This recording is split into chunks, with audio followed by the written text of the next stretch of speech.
Good evening. Hope you're all doing well.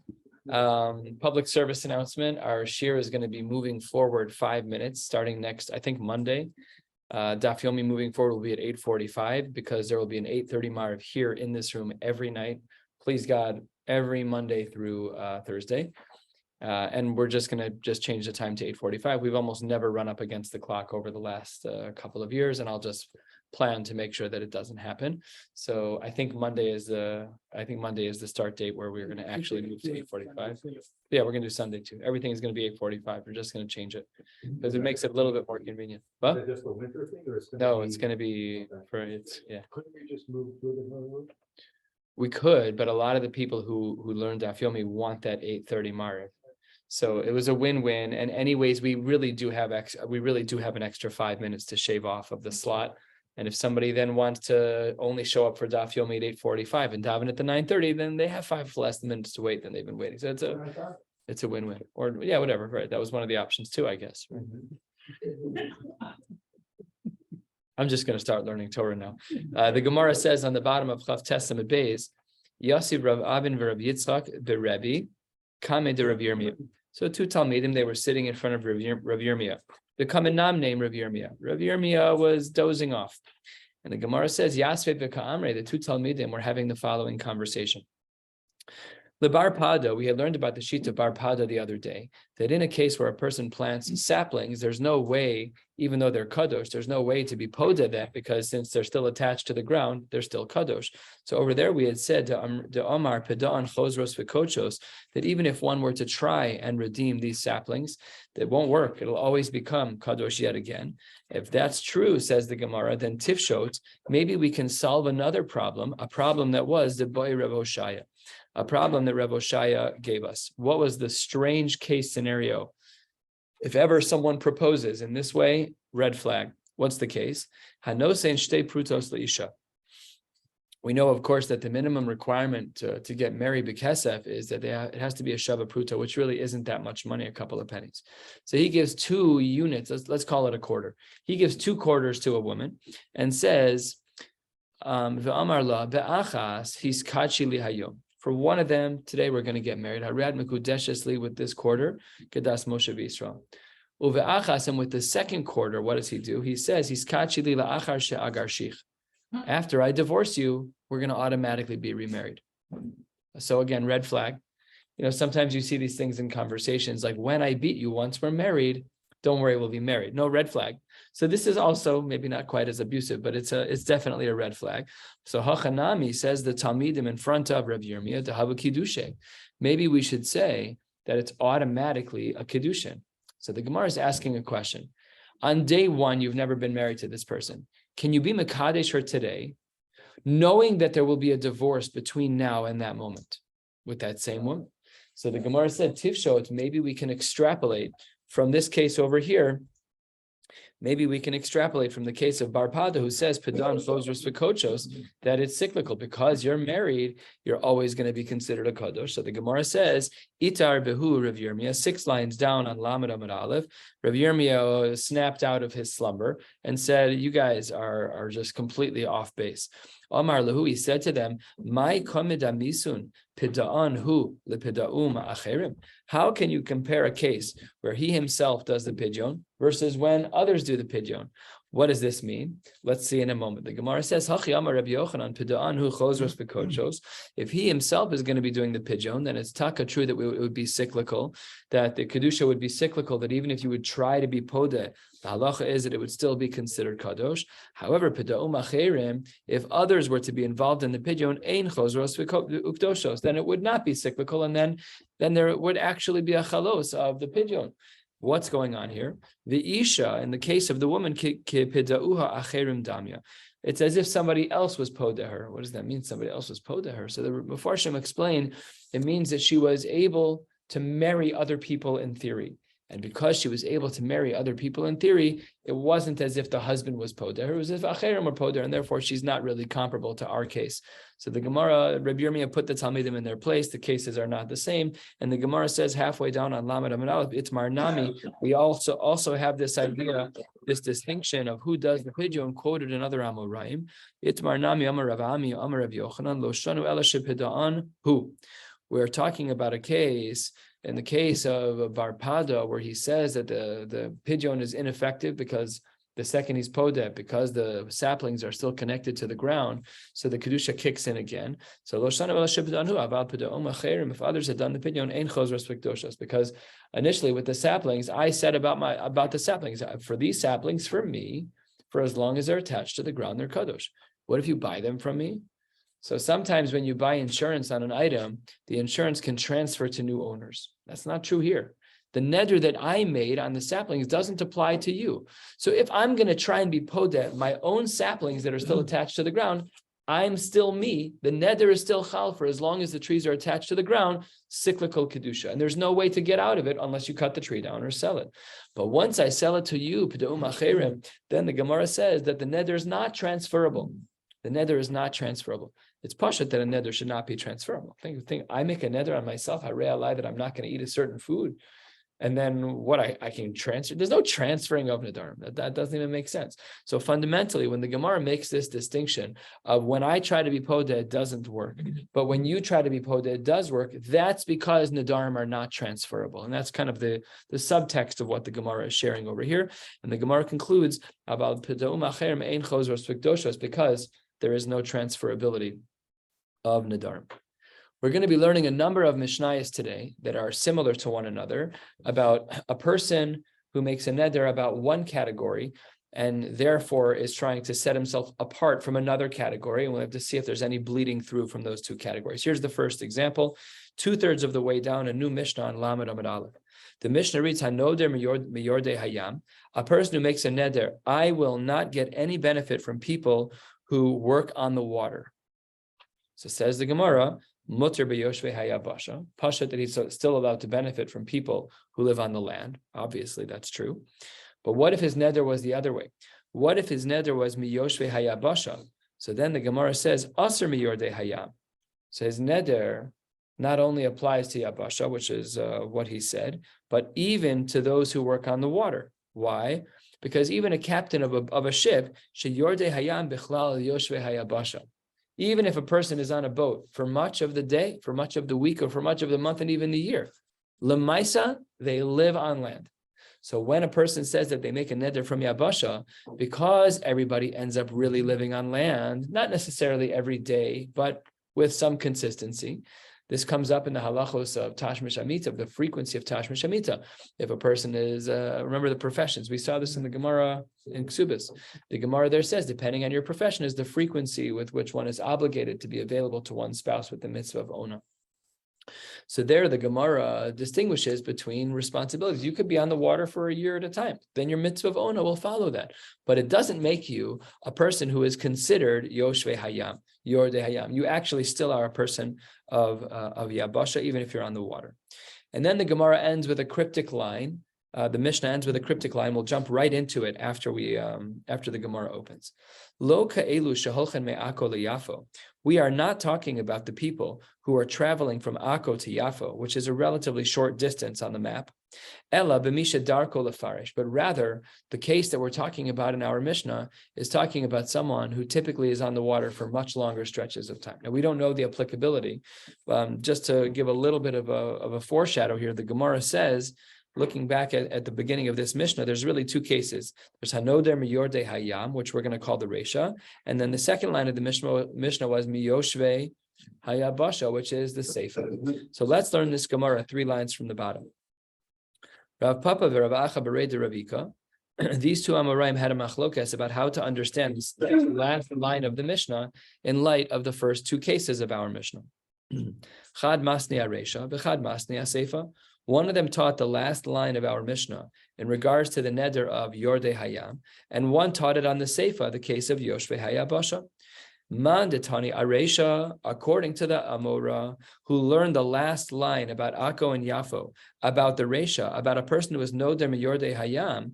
What was his case? The Tani Aresha Masni Hachi. This is how he understood Pshat in our Mishnah.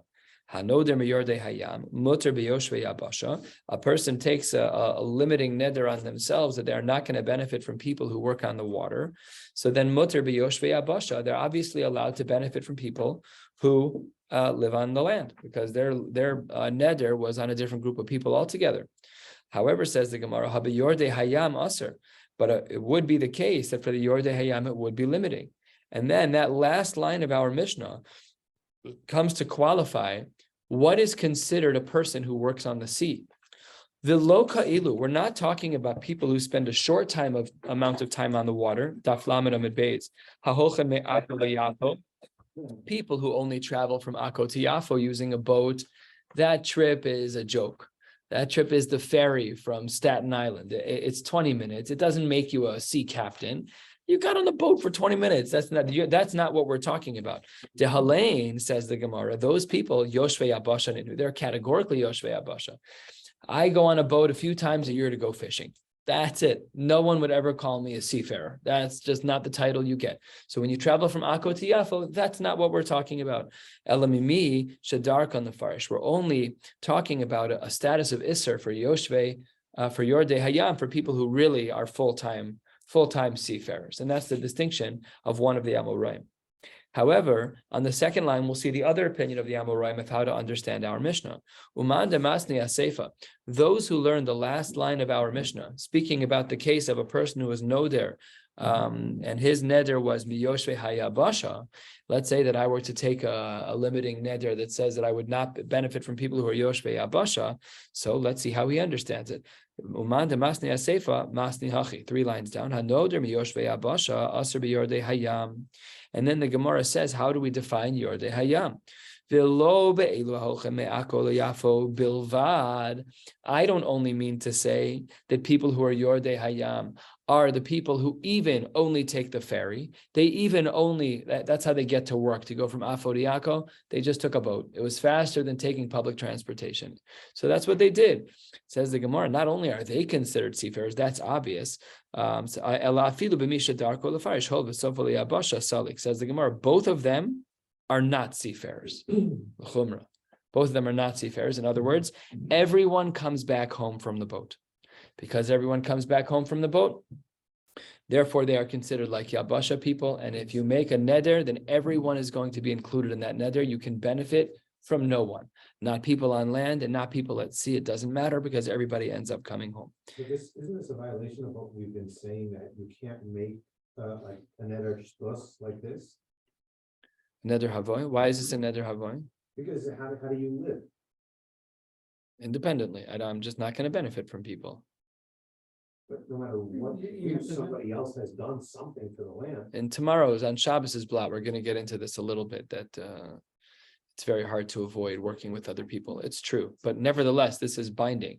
It means that, and again, we'll see this on Shabbos, that if you and I do business together, it has to be in a way where I'm overpaying for something that I buy from you. Because I'm not allowed to benefit from you in a normative way. It's blurring the lines a little bit. You're asking a great question, but it's not considered a neder havoy. It's considered reasonable. There are people who are nomads. They live by themselves in the middle of they're lonely, and that's how they live there. You heard this story in the news recently about this guy who showered for the first time and died a couple days later. Seriously? Yeah. The dirtiest man alive. Dirtiest man alive. Somebody finally convinced him to shower, and he showered, and like 3 days later, he just dropped dead. You should not have showered. Yeah. When you got a track record that long, it's kind of disgusting. I don't know, but we are like Istanisim. Like we try to hawk about getting a shower on Yontif because we can't handle being without a shower. Forget about the halachic piece. Everyone can wait. Everyone can wait a couple days to shower. It's not. Your question is excellent, but I didn't see anyone talk about it. But your question is excellent, but the Gemara certainly embraces it as a regular neder, not a neder havoy, which would have been whatever, that wouldn't have even been valid in the first place. Next, and we have to pay attention to the language here because the Gemara will pay attention to the language as it always does. Hanoder meroe hachama, a person who makes a neder from those who see the sun. Aser af besumen. He's aser from getting benefit even from blind people. Why? Shelonis kavein zeh elamisha achama roa osan. Because the person who made the neder wasn't really intending to say people who see the sun, but people who the sun sees. And if you can be as blind as you want, if the sun sees you, then the sun sees you. All you have to do is walk outside. So the Gemara says, what? So Dracula is okay. Right, exactly. Had Dracula existed. Or as the Gemara will say momentarily, we will see some exceptions to the rule. Hold on. Seriously. My timer. What is the reason why the Mishnah pivoted from the basic understanding? Miroe achama means to see the sun, because midoloka amar min haroin, which would have been a more normal language. Again, it's not our parlance; it's hard to appreciate the distinction. But the Mishnah, the Gemara qualifies our Mishnah and says, had he said min haroin, then I would agree. But he didn't say that, and therefore that's not the case. And therefore, af besumin, a person would be usher if they made such a neder. And le'afuke, the Gemara doesn't say Michael's answer, but the Gemara does say two other answers: dagim v'ubarim. Fish, they're always underwater, which is interesting because that doesn't mean they don't see the sun. It doesn't mean the sun doesn't see them, I should say more accurately. What? So the Yam, I considered the Yershli of Russia. Yes. So the fish are, even though they might, come out of the water for a second. Oh, beautiful svara. Beautiful svara. Their home is underwater. Their home is underwater. Beautiful svara. And as well, the Gemara says, ve'ubarim, children who are ubarim. They're still in utero. What hana are you going to get from an ubar?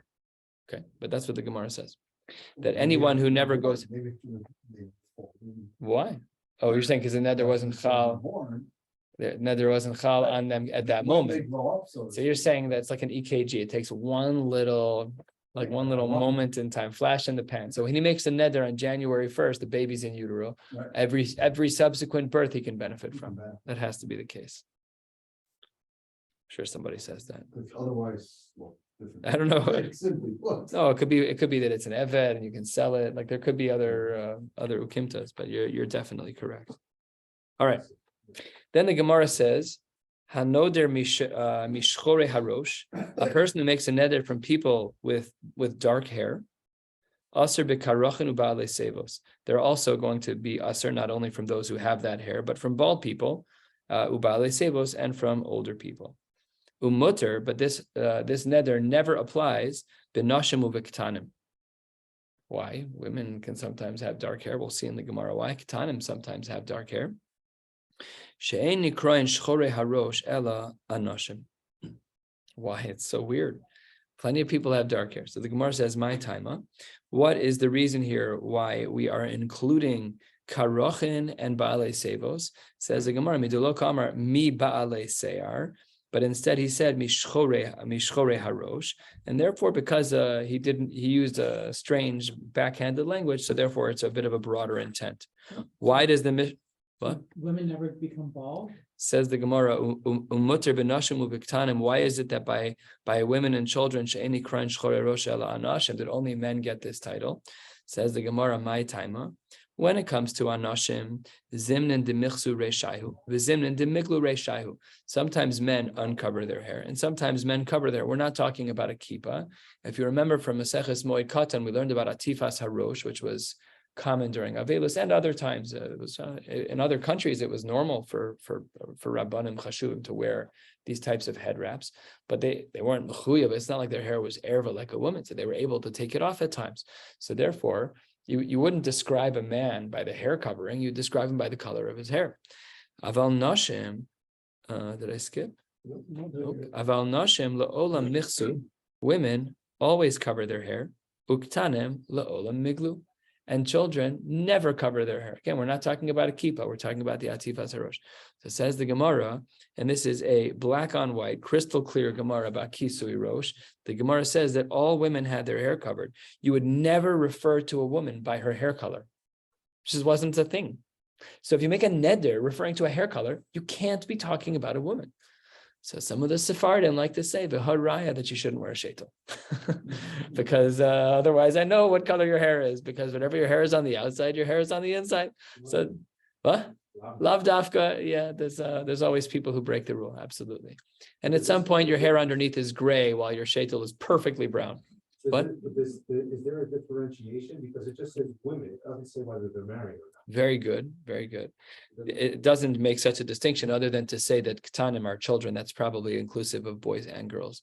But there was in the course of Jewish history a standard for young girls to cover their hair too. Even before then. Yeah, I did a circumcision in Texas for a very religious Christian family. This was the Tumas Moshav family that I've told you guys about before. Anyways, all of their girls were covering their hair when I was there. All of them were dressed tsanua. They looked more Amish than frum. They weren't Amish. These girls were all wearing bonnets, all of them. It wasn't kisui rosh like we have with our wives. It's not like that, but they did have something. They had something covering their hair. That's fascinating. It's fascinating. I learned a lot that day. I think they learned more than I did, but I learned a lot that day. It was fascinating. I learned that we're not as frum as some of the Christians.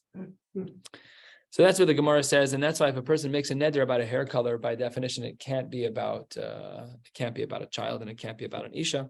Fine. We need to get into some very gentle word distinctions. So the first line of this Mishnah is very important to pay attention to. If you miss this, the rest will be difficult. Hanoder minha yilodim.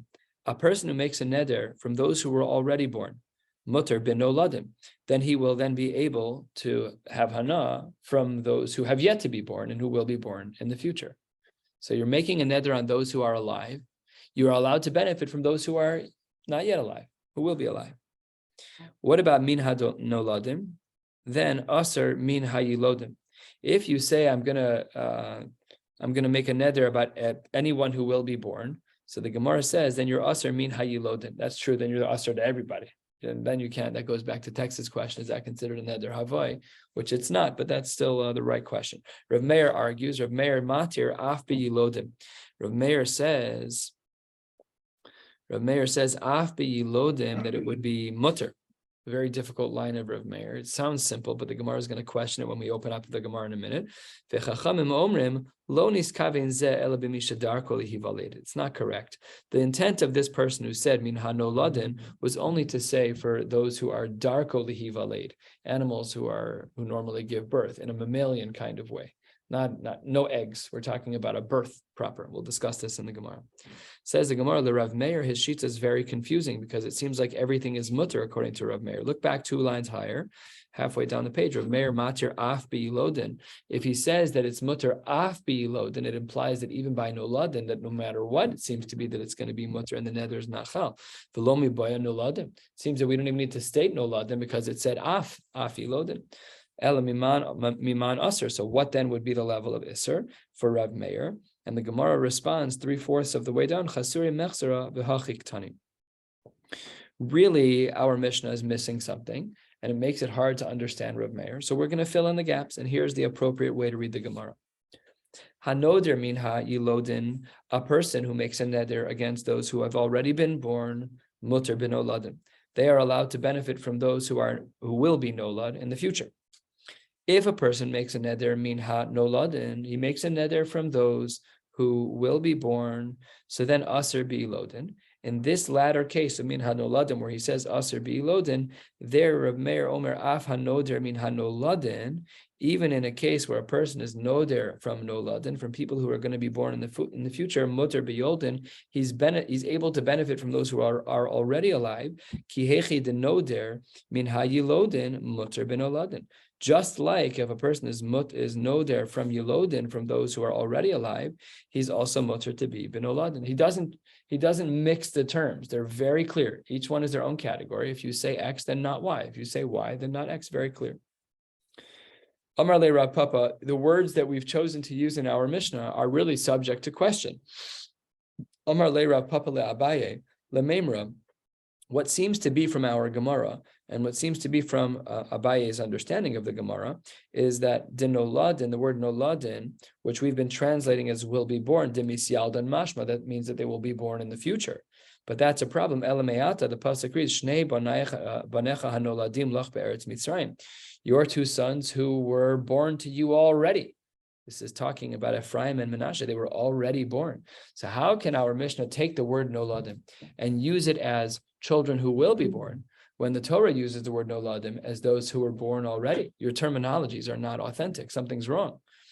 And then says the Gemara, so Hachanami, do you want to then say to Isyaldanhu? We know that, do you want to say that they were about to be born? We know that they were already born. The Elamai, what then would you say noladim means? The Yelidu mashma, that they were already born, like Ephraim and Menashe, but you can't say that because the word nolad was used in another pasuk in the opposite way. Says the Gemara, you can't say the Yelidu mashma because Elamayat d'chsiv hine ben nolad lebeis David Yoshio Shemo. And says the Gemara, based on that pasuk, the person had not been born yet. Yoshio was not born yet. But how do we know that? Menashe was his father, he wasn't born yet. So of course the Yoshio wasn't born yet. So we see nolad is the future. In other words, the word nolad is used in the Torah in exact opposite ways: was born and will be born. So the Gemara concludes, Elamash mahachi umash mahachi. You're right. The word nolad can be used in multiple ways. The word nolad can mean the one that will be born, and the word nolad can mean the one that was born. And then says the Gemara, a massive klal as it relates to Nedarim. 3 lines from the bottom, uve Nedarim, halach achar lashon bnei adam. When a person makes a neder, we learned about this earlier. What was the case we saw earlier? The case was where a person said a phrase, oh yeah, we're talking about Oli Mitzrayim, and we said he's talking about ants. We're like, no, nobody says that.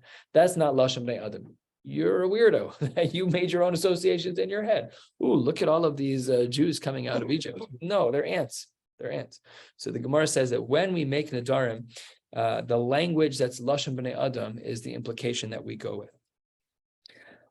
The Gemara says 2 lines from the bottom, quoting from the end of our Mishnah,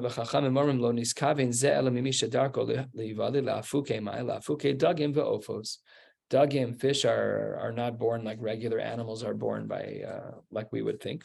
And ve'ophos, of course, there are eggs, and that's not considered a natural birth. And therefore, by the way, what would be a huge nafkamina here? C-section. L'chora, a baby that's born via C-section is not a regular leida. Ad kedei kach, that if a baby is born via C-section, the bris, which might have otherwise been on Shabbos, is not allowed to be on Shabbos. That's not that baby wasn't born halachically. I mean, they exist. They're people, but what? No pidyon ben either. Yeah. But I'm just saying that this child over here, that means that this guy, when he says min hayilodin and min anulodin, he can only get benefit from babies who've been born via C-section. So like when you go to school, you're like, how are you born? Are you born naturally, or you born? We can't be friends if you were born naturally. Yeah, can we share snacks or not? So you're going to see schools are going to have a new profile of born naturally or born via C-section. Shidduch resume. I wish that was a joke that was like purely a joke, but the shidduch resumes are ridiculous. Okay, let's turn to the top of Lamed Aleph. Amud Aleph. We're going to learn about 2/3 of the way down, and then we're going to stop, and we'll pick up the balance of the page on Shabbos. Hanoder mishov say Shabbos. If a person makes a neder, I will not benefit from those who keep the Shabbos. Aser beYisrael ve'aser bekusim. He is then not allowed to benefit from a Yisrael, from a Jew, and as well from the Kusim. The Kusim are found throughout Shas, and they, according to some, converted. This application, of course, they've converted because we're talking about Hilchos Shabbos. Me'ochle shum, it was customary to eat garlic on Friday nights. I saw a quote in the name of the Stipler that for people who are dealing with fertility, that they should I have it in writing. Who gave this to me? I have to dig it out. I have it in writing somewhere, like a photocopy of a page where he was giving Eitzah to someone about fertility, and he writes that you should take garlic. You should very, very, very lightly fry it in a pan till it's just turning brown, and eat them like that. They're not as tasty at that phase. They're still very sharp at that phase, But the Gemara says that Zera. what? Gemara says Shum is Marba Zera. Right, it's Marba Zera, but there's a Masorah of what that means. It doesn't mean like, you know, Well, you have to know how to eat it. yeah, you have to know how to eat it. You have to know how to eat it. There's a Masorah. It's a whole Masorah about it. And in the book, in this quote, I have to dig it out now. I have to remember who sent it to me. It was probably 15 years ago. But whoever sent this to me, in the book, it tells story after story about babies who were born, 9 months later, like those kinds of stories. So the Gemara says, "Me'ochle shum aser b'Yisrael v'aser b'kusim." If a person makes a neder not to benefit from people who are ochle shum, then that application, the application of that neder applies to both Yisraelim and to kusim. Me'ole Yerushalayim. I hereby accept upon myself, says a person, that they don't want to benefit from ole Yerushalayim. Aser b'Yisrael u'muter b'kusim. So why do we have a distinction here? So first asks the Gemara, "My shofsei Shabbos." What do we mean when we say shofsei Shabbos? Ilema mimekaime Shabbos, people who fulfill the goal of Shabbos, which is to not do malacha. My uriya bekusim afilu ovdei kochavim nami. Anyone who keeps Shabbos, even though it's usher for a goy to keep Shabbos, but lamaisa, if a goy kept Shabbos and he didn't break any of the 39 malachos, why does our Mishnah limit the neder only to those who are Yisraelim and kusim? It should apply to anyone who takes a proper Shabbos. They're not Jewish, but if, let's say you got these, let's take a ger as an example. A person's in the process of becoming a ger, and he's really not allowed to keep Shabbos. But let's say that he keeps Shabbos properly. He should be b'chlal v'neder. Why did we exclude a goy? In other words, it can't be that the definition in the Mishnah of shofsei Shabbos is simply not doing malacha. Ella, it must be mi mitzuvin al haShabbos. It must be that what's implied from our Mishnah is that if a person takes a neder mi shofsei Shabbos, it must be only in regards to those who have the tzivui of Shabbos. Says the Gemara, Yihachi Maseifa. How then do we understand the Seifa? Me'ola Yerushalayim aser b'Yisrael muter b'kusim amai ve'heim mitzuvim ninhu. How did you make a distinction? You want to say it's all about the tzivui, great. But if the kusim are in fact good gerim, then why in the seif of our Mishnah does it say that if I make a neder about people who are Ola Yerushalayim, I won't benefit from them? Then why is the neder not chal with kusim? They're also mitzvah in the same chumash that we are. So it doesn't make any sense. Yeah, absolutely. So says the Gemara. The Gemara now understands the belly of what's going on in our Mishnah. There's really two features. Amar Abaye mitzuvah ve'osek tani. When in our Mishnah a person says shofsei Shabbos or any of the other things that it discusses in our Mishnah, it's talking about people who check off two boxes. Number one, they're mitzuvah, so they're Yehudim, they're Jews. And number two, that they actually do it. And apparently the Kusim did not keep this mitzvah. They just didn't. They kept Shabbos, but they were not Ola L'Regel. So therefore, the neder doesn't apply to them because they're not Ola Yerushalayim. They're mitzuvah. You're right, but they're not from. So they didn't, whatever they are, again, whatever, they just didn't do it. That community didn't go. What about Eina Mitzvah? Eina Mitzvah. No, you got to check both boxes. I actually thought this Gemara that you're referencing was going to be. You need two features. Yeah. In order, when we are making the Nedarim of our Mishnah over here, let's say Mishofsei Shabbos, the person who's going to be included in the neder that you're not allowed to benefit from has to be number one, mitzuvah, and number two, they have to actually keep Shabbos. They have to keep the halacha, not just be mitzuvah. I was waiting for the Gemara that you're referencing is Gadol mitzuvah v'osam, Eina mitzuvah v'osam, but it's not here. That's not What what. about one kusi that actually does is all in red? Taka, yeah. It sounds like that you keep. Yeah, it sounds right. I'm saying, but if one does. Yeah, then the chora, then it wouldn't matter because the fact that they're called a kusi is not a, that's not a din. That's not a din. We would have said he's also included in the neder, Betarte bave kamaisa. In the first two cases of our Mishnah, which was Shovsei Shabbos and Ochle Shum, Yisrael v'kusim, mitzuvim v'osin. In those cases, they were both mitzuvah and they were both osin. The kusim would keep Shabbos and they would also eat garlic. Ovdei kochavim, when it comes to goyim, hahu de'avdei osin, there might be people who have done these things. They would keep Shabbos and they would eat garlic. However, ve'ena mitzuvah, but they were not mitzuvah. They were ena mitzuvah, but they were osa. So says the Gemara, that's not enough for the neder to be chal on them. They need to check off both boxes. And ba'ole Yerushalayim, Yisrael mitzuvin ve'osin, it was the case that not only were the typical Jew, let's say the Jews who were born Jewish, that they were not only mitzuvah, but they also did. It's hard to imagine the millions of people and millions of animals. It's so hard to fathom watching that scene. It's a scene, please God, we'll see soon. But that's what the Gemara says about Yisraelim. And Kusim, mitzuvim ve'enam osim. They, when it came to Olei Yerushalayim, yes, they were mitzuvah because they were gerim. And if you're gerim, all the 613, almost all, however many apply to you. But there's no exclusion for Olei Yerushalayim just because you're a kusi. That doesn't make any sense. 2 more Mishnayos for the day. 2 more. Says the Gemara, Konam she'eni nehene lebnei Noach, mutter b'Yisrael v'asr b'ovdei kochavim. The Gemara says if a person makes a konam, they make a neder, that they're not going to benefit from a person who's a ben Noach. So mutter b'Yisrael. That doesn't apply to a yid, but it does apply to a goy.